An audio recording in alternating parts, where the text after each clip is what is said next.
Oh, come on. Welcome back, everybody, to another episode of Comics Della Morte, episode 95. At Aviana, that's how you say it. Sorry, I'm really tired.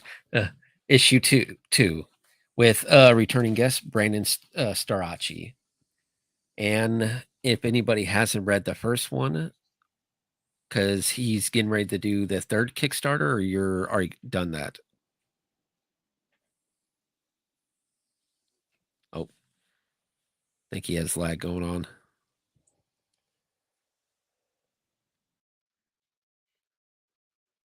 Can you hear me? Hello? Yep, he's frozen. So before he comes back, oh, there he goes. Okay. Of course, it Yeah, was working yeah, before the you're show frozen started, before but it. now here we go. Yeah. So yeah, you have the third book for the Kickstarter coming out soon, or was it just the second one? Because I know you had the second one in December, Yeah, or was it? issue Yeah. three, issue two came out in September. Issue three just came out this last month here. The Kickstarter was fulfilled in December. We sent them all out, or it was completed in December. We sent all of them out by the end of January. But now, obviously, you can buy it on our online store and at the comic stores that we're currently selling them at as well. Mm-hmm. Awesome. So I have a link down in the description, with your Instagram, with your store and everything. With your store, that's where they could get issue 1 and 2 right now, I think. Um, we actually just sold out of the issue one physical copy, so we're gonna have to do another print of those. Issue Mhm. two physical copy you can get, issue three physical copy you can get as well. We do have PDF for all three copies that you can buy. The PDFs are only $1.99 for each issue. So if you Awesome. don't mind digital, then it's a good price for them to see what you're getting yourself into and all that. Yeah, because some places will charge you for like $5 for the PDF. So you're actually going quite Like lower than full, most people. right, yeah, like almost it's basically there's a lot of places will just do full price for their issue for the digital, but we're just Hmm. doing it for 199 and just to see, just get people interested. See, I mean, it's very cheap just to see what we're about and all that stuff. If you like zombies, and Yeah. I'd be willing to guarantee that you like this, and it's worth the Yeah. shot. Yeah. And definitely what I liked about the second story, like it already like went in there with the full action and had a bunch of gore and stuff. But Yeah. with you writing the second one and the third one, I bet it was a lot more relieving for you because you're like, okay, the first one, I laid down the characters, I laid down the storyline. The next one's yes, I could still tell the story, but now I get to have more fun with it because I don't have to do a whole origin process. Oh, 100%. I mean, you hit the nail right on the head there. Issue one was honestly probably the most stressful issue to write because you're trying to set everything Yeah. up. You're trying to set the world up, the characters up, the backstories, and all that stuff up, and making sure it has all the points that you want to hit in an issue one to get people interested Mhm. enough, but you don't want to give enough or a lot of information away. But like you said too, issue two is really fun for us to write. There's a lot of kind of picks up right where issue one left off, and you're getting some Mhm. action with it as well. Seeing how it all kind of unfolded a little bit, and then obviously issue three as well is a continuation off with Andy and Miller's story. And that was another one where it was fun to write too. Is just especially with those two characters. Um, Mhm. Alan and I had a really good or fun time writing Andy and Miller's characters because a lot of it was just based off of our friendship, just kind of knowing each other for the last couple of years here too, and it was Yeah. very easy to write those two, and you'll see just the natural flow that those two have when they're talking and they're going through their problems and all that stuff. It just seems, I mean, to us, it seems very real, and that was very Mhm. fun for us. Oh yeah, for sure. I mean, for people who like we've had a couple creators on the show where they'll always have the same artists for all their books, and you could really tell that chemistry between the writer and the artist if they've been doing the whole work from day one, because now they know exactly that, okay, I know how this person writes and how this person draws, so we can work on on our strengths. And Oh you could yeah, of definitely course. do that with the second one. Like, yes, you want to have dialogue and tell the story, but I think it's fun when the writer is like, I'm just going to draw a bunch of actions without dialogue that I know that the artist could just have a lot of fun Yeah. with. And honestly, because him and I just had a conversation recently too, Demetrius and I, the artist, and I've said this in the past as well. Like issue one, you could just tell, it was like we both just met. We have a job. I wrote it. We're just feeling each other out. He's the artist and all that stuff. And then when issue two Hmm. comes in, the art is a little bit different there, but in a better way. He's very free and he's loose and he understands, like you said, he understands my writing. I understand what Hmm. he kind of brings to the table as well. I trust him a lot more. I give him a lot of like almost leeway, and I simplify the panels honestly more because he just knows what I kind of want at this point. And to Yeah. see that Hmm. all come out more and more, and he comes out well with a lot of the stuff in issue towards the end of issue two and in issue three as well. A lot of that stuff he did on his own, and he kind of just like pitched it to me. He said, "What do you think about this? I tried this, and this." And I loved it. A lot of this, there's a lot of free range with him, and he's doing a lot of good things, and he's definitely killing it. I'm very excited that we have found him for this story and all that stuff. It's the perfect art style for the story that we're telling, and we're really happy to have him. Yeah, that's awesome. And I know you talked about, you know, there's going to be 6 issues like before the show, or you have chapters. Like, did we talk about at one point, because how big this world is, if it's ever planned to do like a spin-off from the series, if people really like it more and they just want more of it? Yeah, so we're doing 6 issues of volume. So Hmm. this volume will be ending. Hopefully, we're really pushing for getting all 6 issues out to solidify the volume by the end of this year here, and then really marketing the volume one in the beginning of next year. That's our kind of our goal right now. But as long the world in our head right now is very big. There's a lot of things going on in this world, and Hmm. there are some like little behind the scenes stuff that we're working on in case it does pick up a lot more. There are going to be kind of spin-off series and all that stuff. There's going to be a lot of stuff playing with time, playing with many different characters that we already have on in the comic book right now, to kind of develop them in the past and in the future and all that stuff too. So we're going to be playing with a lot of things with Avalon.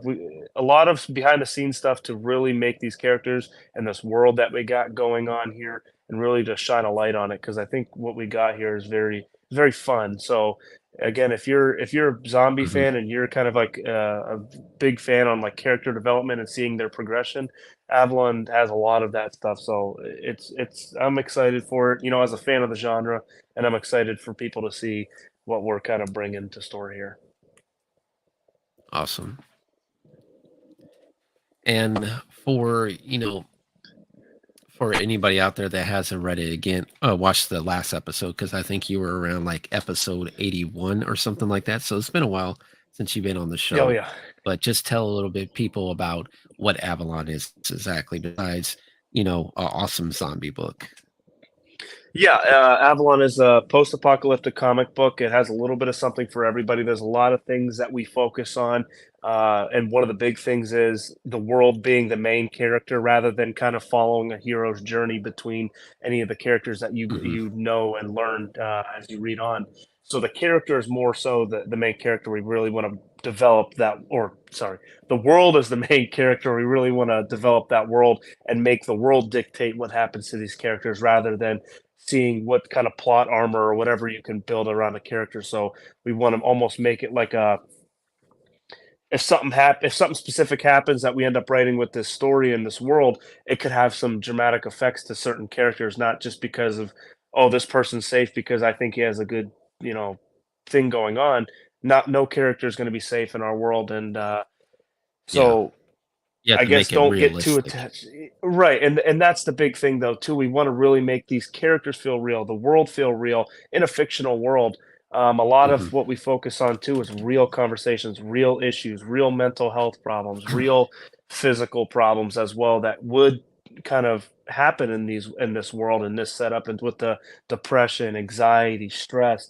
and then like how your body's taking physical tolls in this world as well, because especially in the wintertime that we have it taking place in, there's just a bunch of things that we want to ground it in as much reality as possible. So I guess with that being said, that was like kind of Oh like a yeah, for quick sure. or a long version, but you follow the Castle family, three brothers, and all that stuff as well. You follow their story from issue 1 to 3 so far. Those are the ones that are released, and you kind of get to know their problems that they had before the apocalypse and how it's creeping up right now as the apocalypse kind of Mhm. comes forward in issue 1.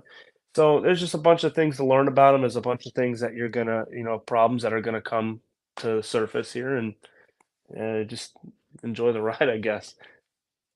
Yeah, and that's definitely what I like when I see like a lot of the creators that come onto our show with their zombie books is that they're trying to make something different.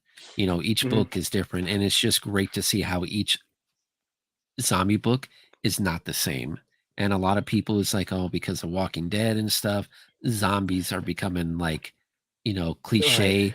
But you know, let an indie creator create something unique, like you were saying, like not just the zombie, but like if people who rely on medicine or anything like that during an apocalypse, Yeah. how's it going to affect their lives? You know, E you just don't know. exactly. And that's a big thing too, when we're in the writing room and we're figuring out, trying to develop these characters before we even had them released and all that. That was a big thing too, and that was one thing that I told Alan. I said, "I love zombie genre, but it seems like when they have these characters in these movies or shows, they'll have them on there for a brief moment, and then they just, like, kind of die off or disappear, or you don't hear anything about them again, so, it's Hmm. important for us to really illustrate that and show that and make that a point of the story, and again, with the mental health as well, is really kind of attack that issue there and show people that this happens. A lot of people it's easier for us to write it because of what COVID did to the world and how it affected people. Yeah, Because it's exactly. almost, yeah, that's the closest thing to a zombie apocalypse that we're gonna get probably ever. So it's just with the amount of stuff and stress that kind of built and all that stuff too. It's very easy to believe that a lot of people would act certain ways and be certain ways. You know what I mean? So. Well, yeah, you're going to have people like, say, one person is a diabetic and another one's a diabetic, and Mhm. they're during apocalypse. Like, you're going to see people fighting over to get this medicine and get these supplies. I mean, look at, like you said, during the pandemic, look at how people fought over, Toilet essentials paper. like toilet paper. Yeah, So that's what I'm saying. So it's yeah, just so it's not far-fetched, but it isn't. it just adds on to the great story of the zombies because yes, you have the zombies, but like uh what's the game? I'm literally having a blank, but it's an awesome zombie game. My wife plays it a lot, and you have to get like Zombrex. It's like a needle injection where it helps keep away the zombie infection, so you don't fully go to zombie. Dead Rising. Dead Rising. That's it. Okay, okay. I was like, it Yeah, started sounding familiar. I'm like, wait a second, wait a second. yeah, But yeah. yeah, I mean, I think a lot of people shut out. I was just talking to Lori and Sam the other day, the ones that do Ray's comics and Path of the Pale Riders, the other zombie genre, Yeah, and and see, we had a Lori's comet, just like yours, are zombies, but totally different. You know? right, exactly, and that's what we're talking about on this Twitter space. It was this last Monday here, and I mean, the big topic is the zombie genre oversaturated, and the big thing is we don't think so. A lot, and my thing is I will always give a zombie project, independent, low budget, big budget, whatever it is, a chance, no matter what. And Hmm. the big kind of message that all three of us kind of agreed with was we're going to give independent comic book creators for zombie genre a try because there ain't no motive or narrative other than we believe in this project and we love this project and we love this genre, this world. So Yeah, we can't help but make them almost good, in that world. If say the writing might suck a little bit, but you could just tell the heart is there. And that's yeah, just the thing though too with like with the independent zombie stories and all that stuff too is that's why I like those ones. Like there's a low budget movie called Stakeland. It's like zombies slash vampires, and I Hmm. love that movie. It was just it just felt real. It felt grounded in reality. It was dark and depressing, and it really had all that stuff in it, like all those feelings in that low budget movie.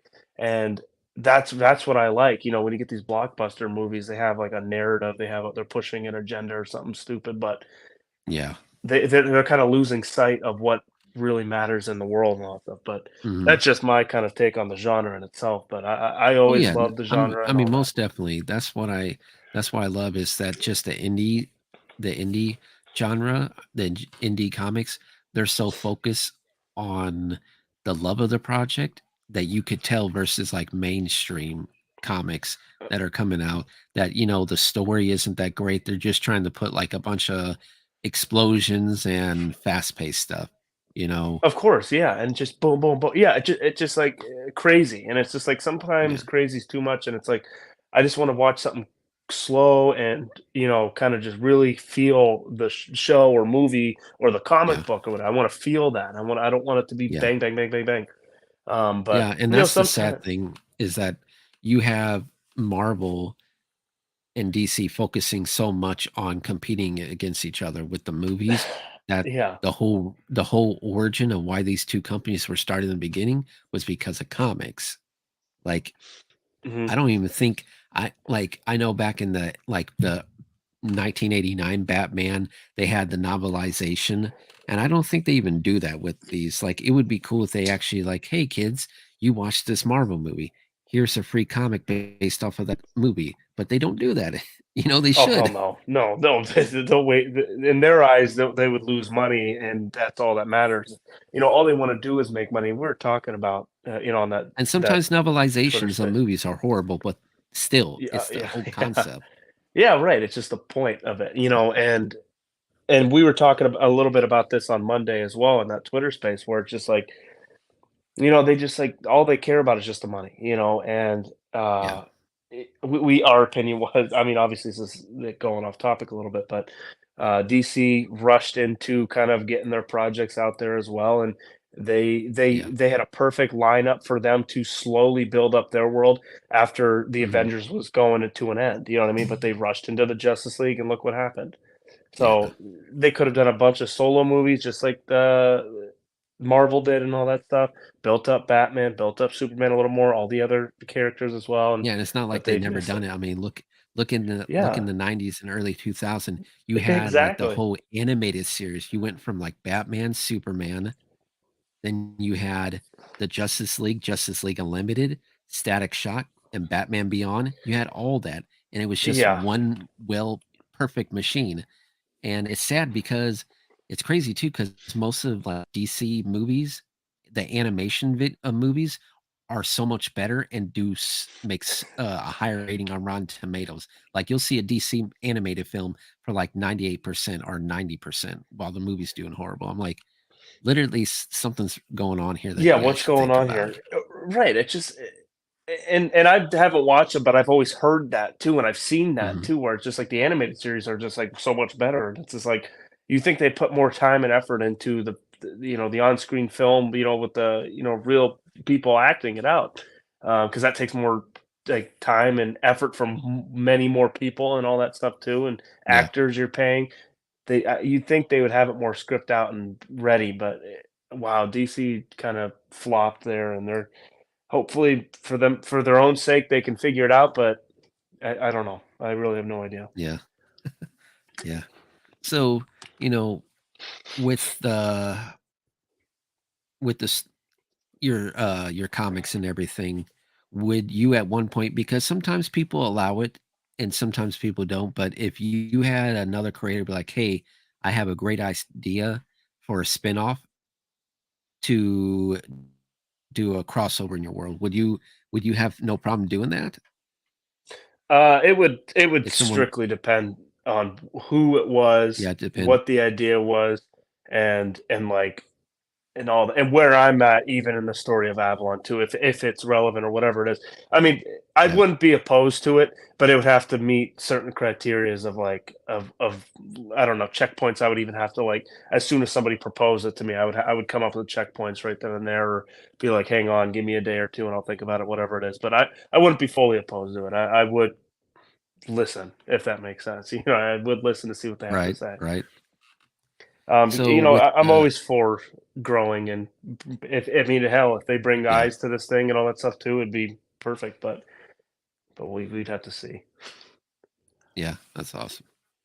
Now with the third one coming up, what exactly are you planning to do? Like with not just the comic, what are you planning to offer as well? Like for sub people, like, hey, we'll get a T-shirt or stuff like this. Do you plan on doing more, or just the same tiers that you had with the last Kickstarter?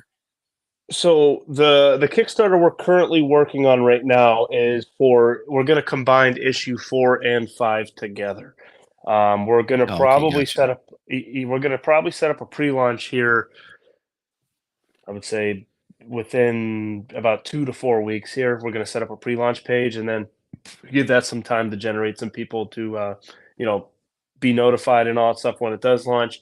But you know, a lot of it's going to we're going to take a step back from what we did in the issue 3 Kickstarter, because we tried to keep that uh, just very exclusive, and Hmm. we're going to have our website designed and up and ready by summertime as well. So our own personal website too. So I think a lot of that stuff we're going to keep like exclusive stuff on the website. You know, we're going to just really keep the packages right now. We're still working on the rewards and all that stuff that we're trying Yeah. to see what people want. We're going to actually, for sure, we're going to work on stretch goals this time around. I haven't done any stretch goals with the last 3 Kickstarters.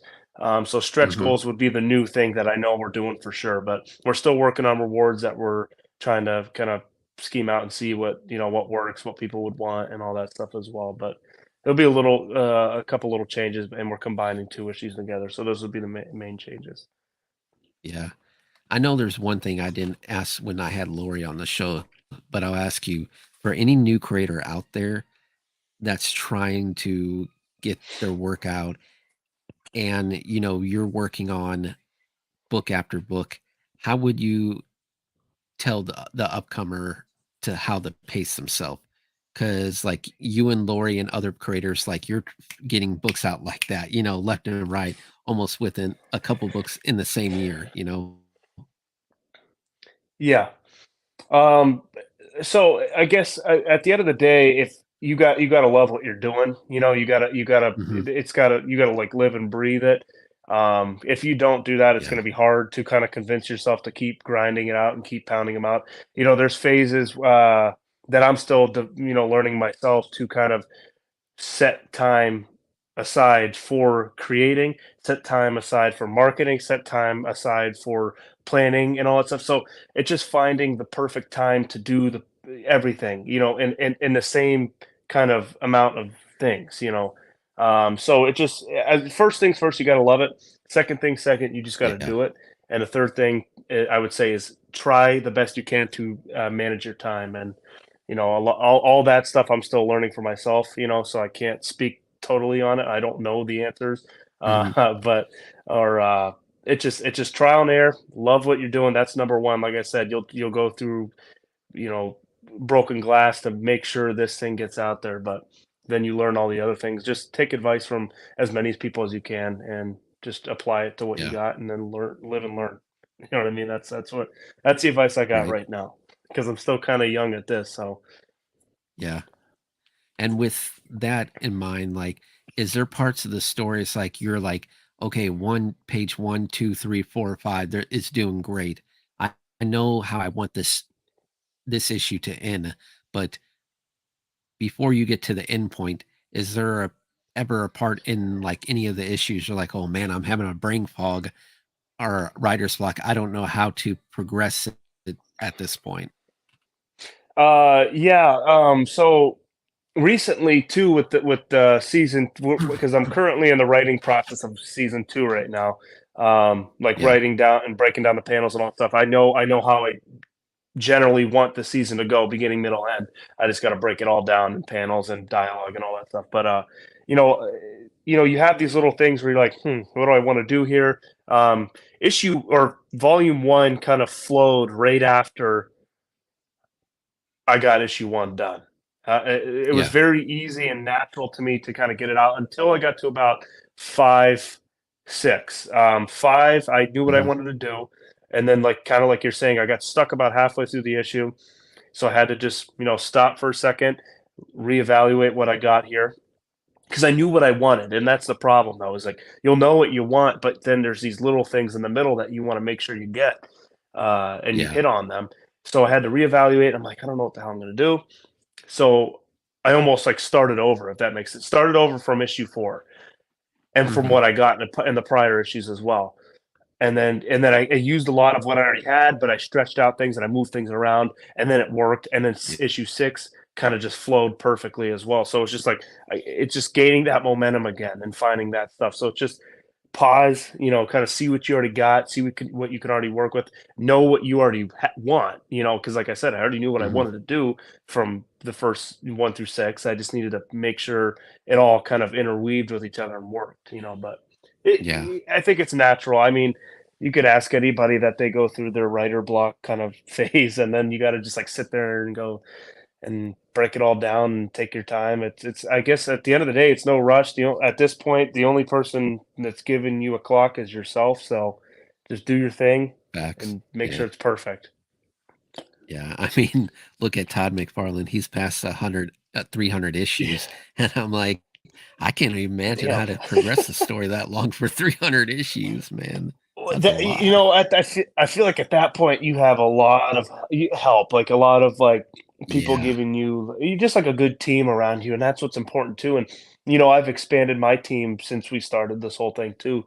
I added another writer on the for season two, and so it's trying to form a good team around you and making sure Mhm. that you can get the best out of the project that you have that you can. And her style is very similar to mine, but it kind of complements my style a lot. So it's just going to allow what I want, especially at a season two here, to kind of really stand out more than I could have just done by myself. So, yeah, That's she'll be awesome. Because around coming. I was gonna ask how, like, it's one thing working with an illustrator and trying to progress the story, but you have your main idea, you have your story, but you're like, I need a extra writer on the team. Like, how is it like different and better to have like a co-writer?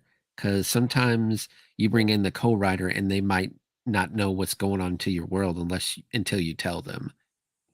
Well, I think first things first, you need to establish a relationship with the person that you're about to ask, and Yeah. that's why I didn't want to ask her right away. I knew I Mhm. wanted her to be a part of it, like right away, and I even told her that after the fact. But it's almost you got to establish that relationship for them, for you, and just going forward. And as soon as you do, and you feel out who they are, and you feel out what their motivations are, and their style, and maybe even look at other projects they've done if they have them, and then really Yeah. dictate your decision based off the conversations you have, who they are they go getters, and all that stuff, and making sure they're perfect and they're going to help you. You know what I mean? Help you and the project that you're working on, your baby that you're working on. You know what I mean? So it's just like Yeah. you don't want to fail your baby project, that you've done so much for. So, as soon as I figured all those things out, it worked out. I ended up asking her. She said yes. So it was a good thing for me. I hope she enjoys the process too, because we're just now starting the process. Like I said, with issue two and all that stuff, we're going to be sitting down doing all that. So I hope she enjoys the process too. She seems very excited to learn the whole comic point because she hasn't wrote comic books before, but she's wrote other things in the past, short films, feature films, and all that stuff too. So this is Awesome. exciting for Awesome. both of us. So Yeah. It's amazing to see how many writers that start off like writing short films and stuff like that, how not difficult, but sometimes they bring like a cinematic take to the comics. yeah, Like you could see it's still a comic book style format, but they still find a way to bring in those cinematic shots that the artist could yes. really capture because through their writing. Yeah, and fortunately for me is I saw because my big dream growing up and all that stuff was to be a director, movie director. Hmm. And I've always been a fan of film and movies and all that stuff, so I've watched them my whole life, and fortunately for me, that's the way I already looked at things. So when I write my panels out and the dialogue out is very script like movie script like. Yeah. So when I send it to the artist and he can really illustrate it in the same way, where it's almost like you've read them, like a lot of the panels he Hmm. kind of comes up with almost looks like a camera kind of really showing that scene off. So I'm like, he does a very good And job that's with that the as well. cool, So and that's the good thing about horror comics or sci-fi comics. You could get away with having a lot of panels like that. Sometimes with other yeah, yeah, comics, you can't as much, you know. But that's why I yeah, I could just definitely love that see. genre. Yeah, like you said, I mean, I haven't really read other than some superhero like Batman and all that stuff. A lot of my stuff is horror stuff, the horror comic books that I read, independent comic books as well. And like other than like Batman and like the bigger uh, superheroes. I don't really read too many other comics in that Hmm. nature, but I could definitely see how that could be confusing for stuff like that as well, because it just gets too almost whiplashy, if you're Yeah. doing something else. But it like that works for the horror genre and what you're trying to show with all that stuff too. And it is Hmm. important to make sure your artist understands that as well. And Demetrius does, and he does a like I said, he does a really good job, and I'm very, very glad that we have found him, and we are very fortunate to have him part of the team for sure. Sweet, sweet. So we're pretty much at the past the 30-minute part. I mean, I already asked you the questions before. What was your favorite horror movie and stuff like that? Oh But yeah, yeah, you want to talk about some zombie movies? I mean, yeah. We could. each Oh each yeah. creator, I know Lori, everyone has their own take, but like, what do you feel was the number one zombie movie that you fell in love with? And it's like, wow, I want to make a story after watching this movie? Like, what gave you really great inspiration and made you want to go with this genre instead of any other type of horror style? Because you gone with Um, vampires, werewolves, or anything, but you went with zombies. right. Yeah. No, the first one, the one that really brought me into the world and all that stuff too, was the Dawn of the Dead remake, and Yeah. that I want to say, and I could be wrong here, but I want to say that was like one of the first zombie movies I watched. Because Hmm. at that time I was probably 10, 12 years old, maybe. When Yeah. I don't even remember when it came out. Was it like oh 04? Yeah, I I think it think was. so. Yeah. So yeah, I mean, I was probably like 10 2004, years old. I think it was 2004. Yeah. and you were Um, only 10. I was graduating. Yeah, that was like one of the first zombie movies I'd watch, and it's just like, Yeah. obviously when you're watching it at that age and you're watching at a younger age, just a teenager age anyway, it's just a fun movie. It was very fun. Yeah. It was Yeah. gory, and all that stuff. He did, really good job with that movie, and that's what I think really made me fall in love with it because that's still my one of my favorite zombie movies today. I actually just told my wife that I wanted to watch it. I asked her to watch it. I was like, Yeah. but like, and then obviously the classic one, Night of the Living Dead. It doesn't have, you could tell, just like whatever. It's a very old movie, black and white and all that. Hmm. But it's just something about the classic feel to it Oh, that yeah. really makes it just like I don't know. I don't know. I don't like things like that, like well they're old and look stupid and they're corny, but Hmm. that one just like holds up for me and I don't know that's just like a perfect one too that I'll just sit and watch. Um, this one isn't really a zombie, I guess technically, but 30 Days of Night is another big one that kind of gets me into Yeah. that survival kind of world thing, like Well, 28 days the later, whole. I mean, look at those. Oh yeah, those are juggernauts too, and I really liked both of those a lot. That was gonna be my next Especially the one though first one, he too. Is wakes just up like from a coma. yeah, that's what I'm saying. Like And it's that like was he such woke up from a coma and there's no one around. Why didn't no zombies attack yeah, him while he was in the coma? I know So, right right, but that's what I'm saying. Like uh, I actually like that movie a lot though too. The second one too, and I think they're doing finally 28 months later. I think. I swear I saw something Yeah, saying that that's they were great. doing it, but that's gonna be a good one, I hope. Yeah, and there's like and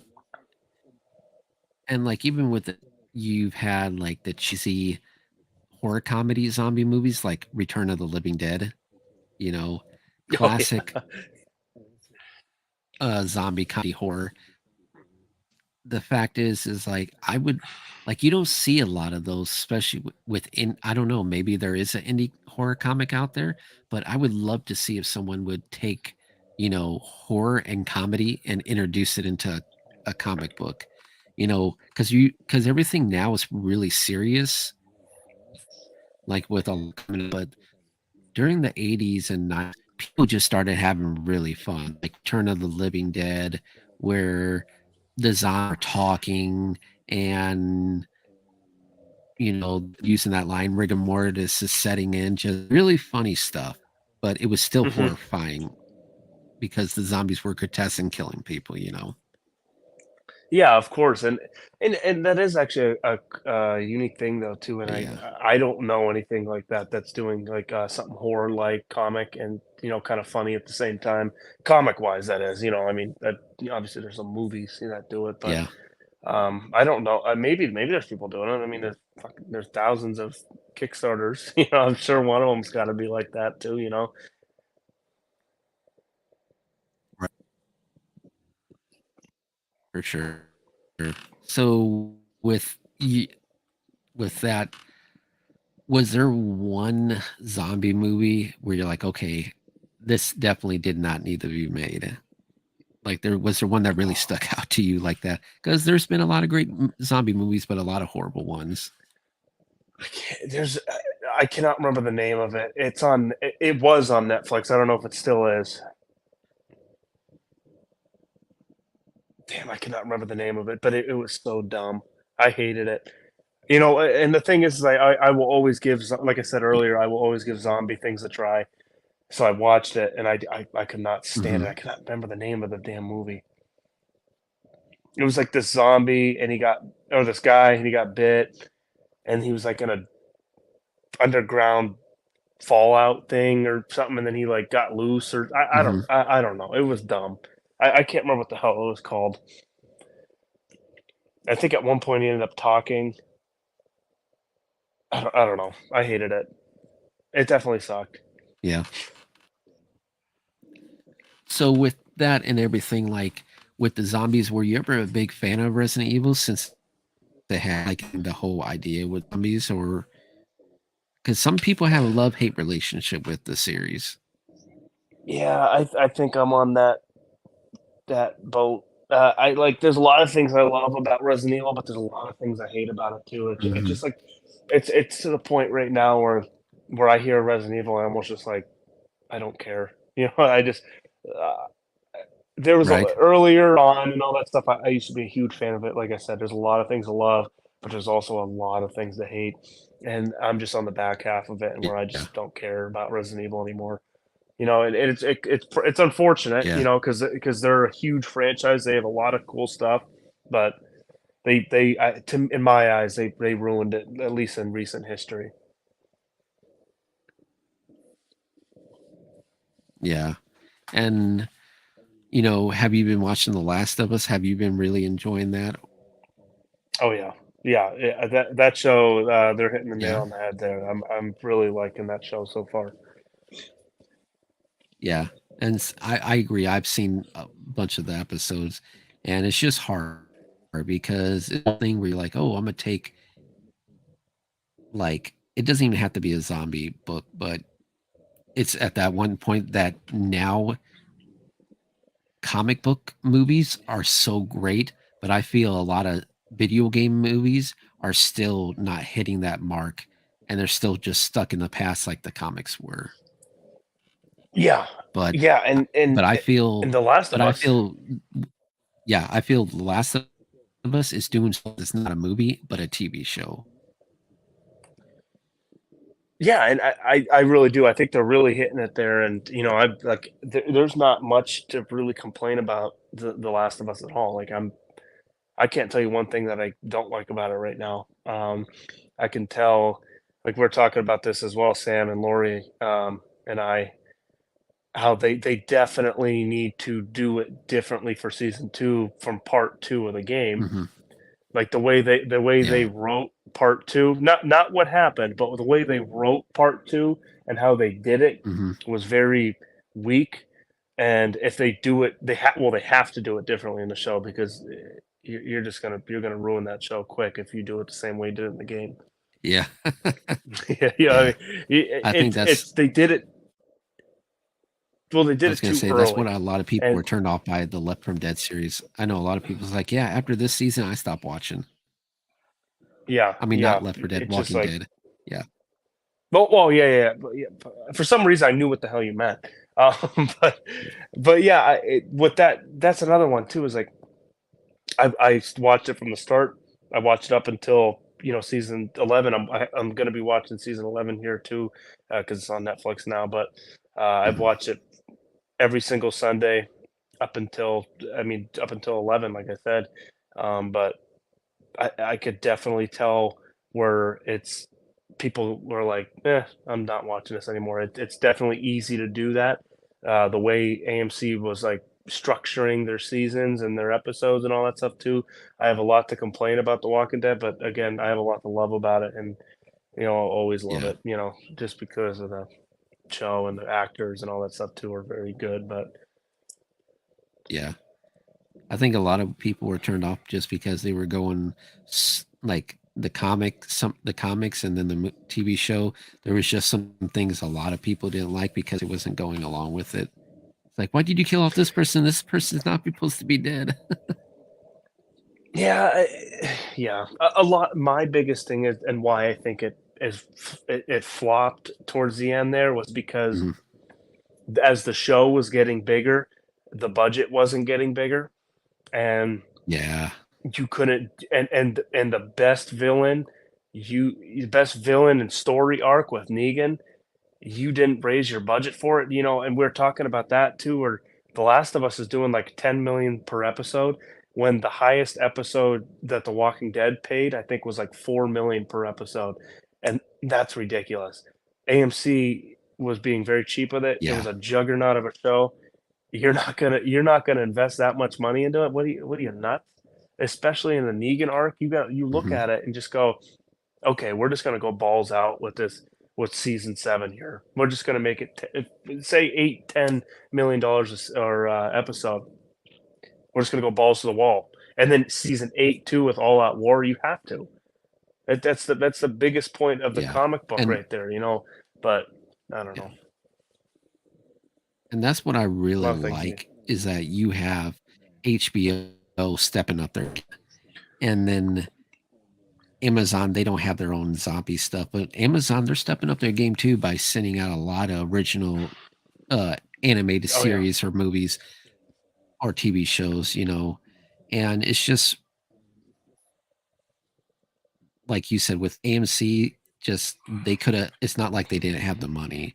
And when you don't put the Yeah. budget there, it really shows, especially when some It, seasons it's like, okay, this season was like 3 seasons ago and it was better quality than yeah. this season that should have been a lot better. Like, I understand Yeah. some Oh people are yeah. like, well, we did get different writers on, we have to do this and that. I'm like, I understand, but Yeah. you have the That's fan base now. You have people stuck in like 3 or 5 seasons already. You need to step up your game to keep them entertained. Yeah, they definitely flopped. They got cheap, and or I guess not cheap. They got greedy, is what it was, and it showed, and they really took Yeah. that show for. It just bothers me because they were nothing before The Walking Dead. All they were doing was showing old horror films. You know what I mean? Yeah. Like Right. AMC was like whatever. AMC was Yeah. like only turned on around Halloween time because that's when it was ever relevant. And then they come out the Walking Dead, and it's a huge show, which brings people to them, opens up the door for so many other shows for AMC to do. But we're going to be cheap with our number one show. That just like Yeah. greedy. That's And annoying. It's stupid because mhm, you're cheating your fans and yourselves mhm, really. But yeah. And yes, we have a lot of horror movies that are coming out. Like I watched Smile last year. That was a really good movie. Yeah. You had Black Phone, but I really think right now horror is doing some of the greatest stuff, not movie wise, but like a TV show. Like you have sci-fi in the Chucky TV series, which Mhm. is a lot better than I thought it was going to be. And yeah, just I I think now more and more actors and people are realizing that before in the 80s and 90s, being on a TV show for a long time isn't that great, but now people are trying to get roles because they know that that's where a lot of the creativity and a lot of time to shine, I think. Well, Because I yeah, mean, and there's honestly, it's almost job go ahead. stability too. Especially Yeah, exactly. especially if you're like the main protagonist. It's just like you said, more time to shine. You have more hours rather than 2 hours to kind of see this person shine. You have say Yeah. maybe 16 hours in a season or something like that, or 10 hours in a season. So Well, a not lot just more that too, face but time. imagine you're a you know, you're not a main star, you're just basically a fan, and you're like, you could just be a fill-in as a zombie in the background, and you could do that as long as they hire you. It's like, Yeah. imagine just Well, being yeah, playing as a exactly. zombie. Imagine just playing as a zombie and being paid for 11 seasons as just some random zombie. Some actors wouldn't like that, but it'd be great to have that. Yeah. Yeah, yeah, and honestly, meet all the people, meet all the cast and the crew and all that stuff too would be awesome. Because then and that's another thing, you get your foot in the door with the many other projects that are in the future too, but, I yeah.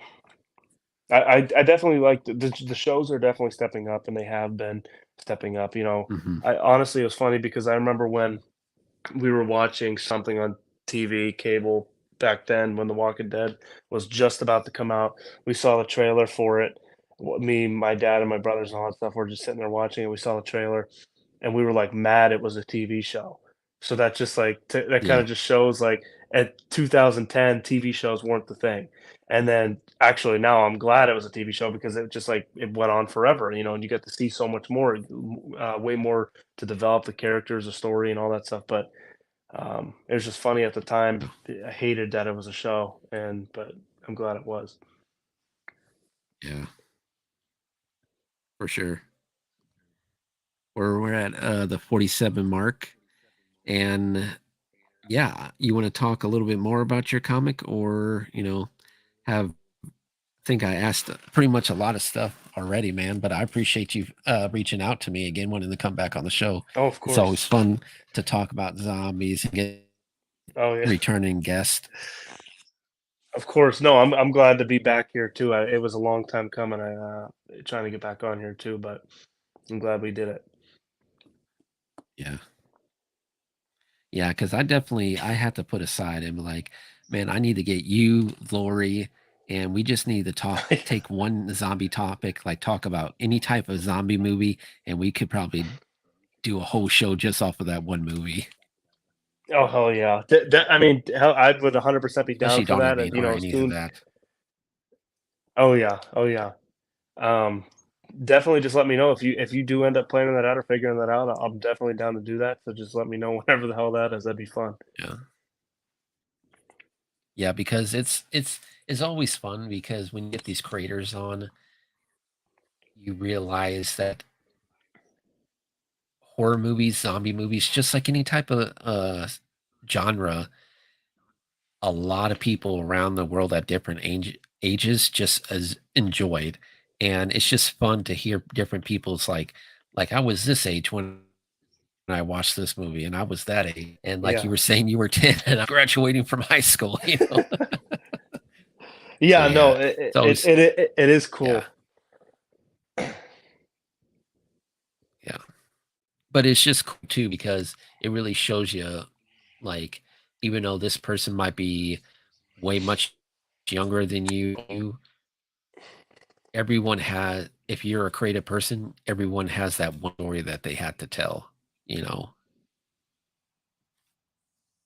Oh I yeah, of see Gary course. said something about,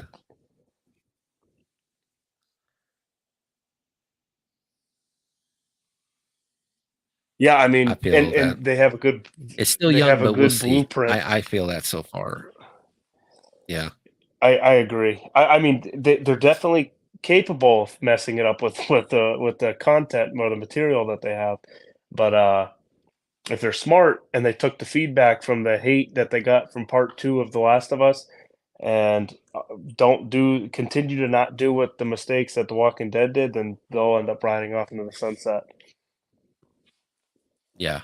I mean, that's what he needs to always examine what came before, not to try to make it, like compare it to the two, but each show has to learn from it. It's like, okay, and that's with even with zombie movies or comics, if you have a writer, you always are trying to find the next writer for a Batman story to make it more entertaining, because the fact is you have to sell comics. You have to Hmm. reach your audience. So sometimes you have to mix things fresh. That's why you were having the other writer to come in, because sometimes you need that fresh mind and that fresh thinking to help you, because sometimes you're so focused on getting everything out with the main story, you're kind of almost Yeah. like uh you know tunnel vision in a way, and you need that second person to help you get out of that.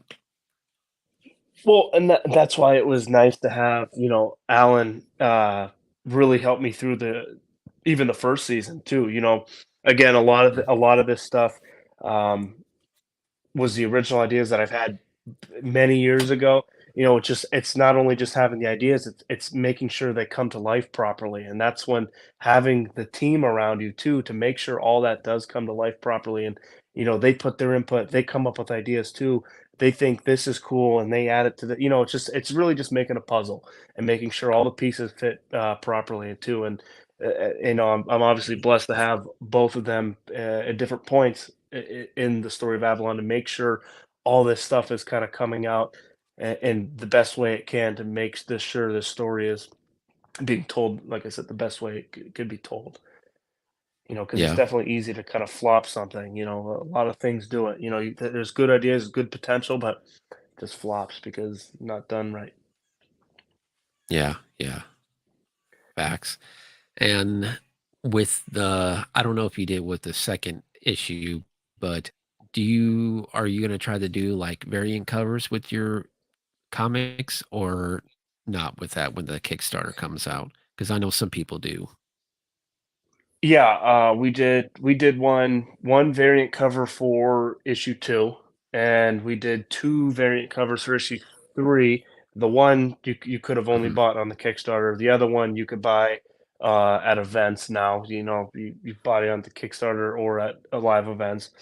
Um, and then for the issue 4 and 5, like I said, I'm sure there's going to be a variant cover for each one of them. I mean, I feel like we're on that kind of train right now, and I'm a huge fan of Yeah. variant covers, even because I still collect the Walking Dead Deluxe Edition, and I get all the covers of Hmm. each issue. So I'm just a big fan of them.